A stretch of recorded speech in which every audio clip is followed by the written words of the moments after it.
அந்த மாதிரி ஆண்களுக்கெல்லாம் தயவு செய்து அந்த மாதிரி பண்ணிடுங்க. நம்ம பாவத்தை ஏற்றுக்க வேணாம், பெண் பாவம் பொல்லாதது. கண்டிப்பா சார், அது உண்மைதான். ஏன்னா அவங்களால வெளியே சொல்லவும் முடியாது, கேட்கவும் முடியாது. நிறைய பேர் எவ்வளவு ஏக்கத்தோட யார்கிட்ட போய் சொல்ல முடியும்? நம்ம கணவனுக்கு இந்த பிரச்சனைன்னு சொன்னா அது அவங்களுக்கு அசிங்கம் இல்லையா? நம்ம ஹஸ்பண்ட் பத்தி சொன்னா நம்ம மனசுலயே வச்சுக்கிட்டு நிறைய பெண்கள் வேதனையில் இருக்காங்க.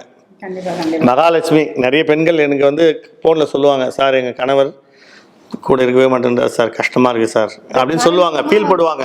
அப்படிப்பட்ட ஃபீல் படும்போது ஒரு மருத்துவராக நான் என்ன சொல்ல முடியும்? கவலைப்படாதம்மா, உங்கள் கணவரை முழுமையான ஆன்ம சக்தியை உருவாக்கி உங்க கூட சந்தோஷமாக இருக்க வைக்கிறேன், இது தைரியமாருன்னு நான் நிறைய பெண்களுக்கு ஆறுதல் சொல்லியிருக்கேன். அதால் நண்பர்களே, நீங்கள் தயவுசெய்து உங்கள் மனைவியை உங்கள் இது மாதிரி சொல்லாத முன்னே நீங்கள் உடம்பை தேற்றி உடம்பு பலமாக்கி நீங்கள் சந்தோஷமாக இருங்க. இந்த சேனல் வந்து ஏற்கனவே நான் சொல்லியிருக்கேன், இது ஒரு அவேர்னஸ் தான். நீங்களாம் நல்லா இருக்கணுன்றதுக்காக தான் நாங்கள் உட்காந்து பேசிகிட்டு இருக்கோம். நீங்கள் நல்லா இருப்பீங்கன்னு நினைக்கிறேன். நன்றி, வணக்கம். இல்லை சார், இந்த ப்ரோக்ராம் மூலயமா வந்து நிறைய பேர் வந்து இப்போ தெரிஞ்சுட்டாங்க. சந்தோஷமா இருக்காங்க. கைப்பழக்கத்தை விட்டுட்டாங்க. ஏன்னா வந்து இது எவ்வளோ கைப்பழக்கத்தினால உறுப்பு சின்னதாகணும்னு ஒரு பயம் வந்துச்சு அவங்களுக்கு. விட்டுட்டாங்க. இப்போ கொஞ்சம் பேர் ஓகே தான். என்ன சில பேருங்க வந்து இருக்காங்க, தயவுசெய்து அந்த சில பேருங்களுக்கும் சொல்கிறேன், நம்ம சார் சொன்ன மாதிரி கேட்டு, டாக்டரையா சொல்கிற மாதிரி கேட்டு இதுக்கப்புறம் ஃபாலோ பண்ணுங்க.